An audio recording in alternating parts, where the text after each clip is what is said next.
প্রিয় প্রাক্তন, আশা করি ভালোই আছো। আমিও ভালো আছি। যেমন রেখে গিয়েছো ঠিক তেমনই আছি। তফাৎ একটাই, তখন তোমার সাথে বাঁচতাম, আজ তোমায় ছাড়া বাঁচি। তখন তোমায় ভালোবাসতাম, আজ নিজেকে ভালোবাসি। বদলে গেছে অনেক কিছুই, বদলায়নি তোমার সাথে কাটানো স্মৃতির মুহূর্তগুলো, যা আজও রোজ রাতে তাড়া করে বেড়ায় আমাকে। আমি রাগলে তুমি বলতে এটা রাগ নয়, এটা হচ্ছে তোমার প্রতি আমার ভালোবাসার সমষ্টি। তুমি ভুল ছিলে। যদি এতটাই ভালোবাসতাম তবে কেন জীবনের কঠিন সময়ে হাত ছেড়ে চলে গেলে? জানি তোমার কাছে উত্তর নেই। আমি চাইও না, শুধু চাই তুমি ভালো থাকো তোমার প্রিয়জন নিয়ে। আর আমি না হয় আমার প্রিয়জনকে উৎসর্গ করে দিলাম তোমার প্রিয়জনের জন্য।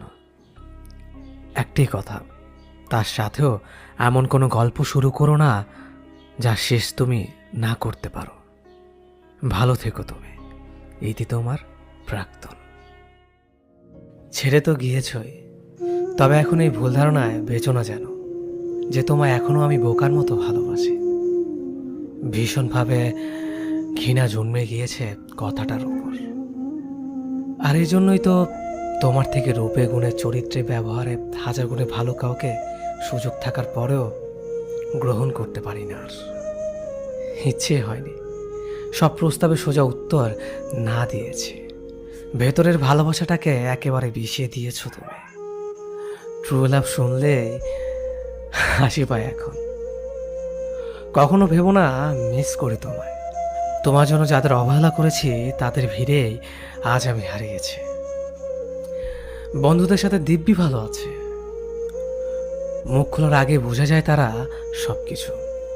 রাগ করলে সরি বলে না তারা, বলে বাড়ি এসে মারবো। কিন্তু না আছে এদের আরো কাছে পাওয়ার লোভ, না আছে হারিয়ে ফেলার ভয়, শুধু আছে ভরসা আর ভরসা।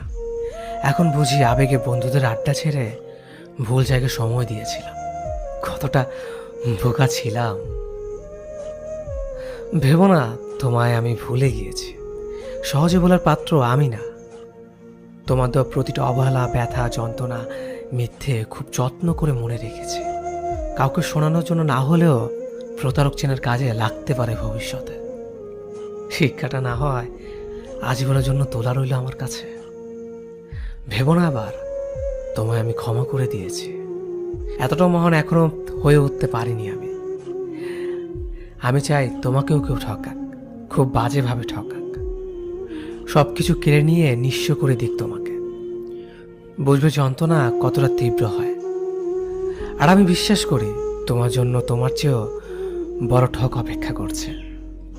যাওয়ার আগে বলেছিলে আমার প্রতি শ্রদ্ধা, সম্মান, ভালোবাসা সবই আছে আগের মতো।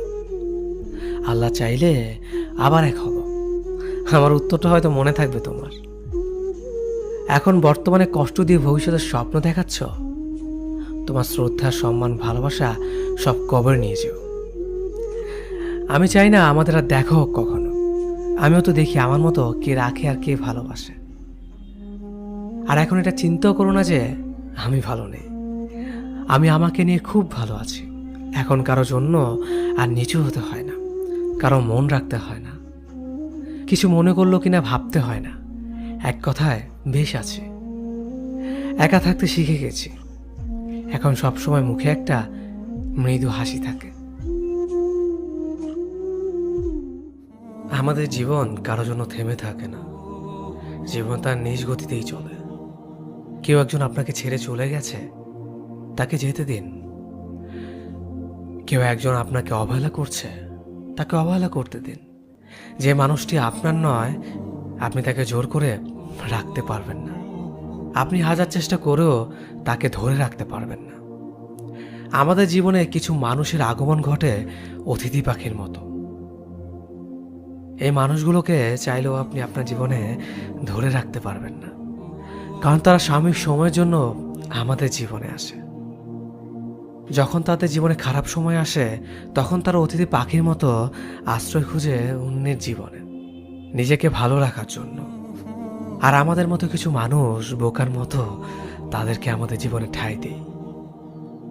তাদেরকে নিয়ে আমরা স্বপ্ন দেখতে শুরু করি। তাদের নেশে আমরা যখন আসক্ত হয়ে যাই, ঠিক তখনই তারা আমাদের জীবন থেকে চলে যায়।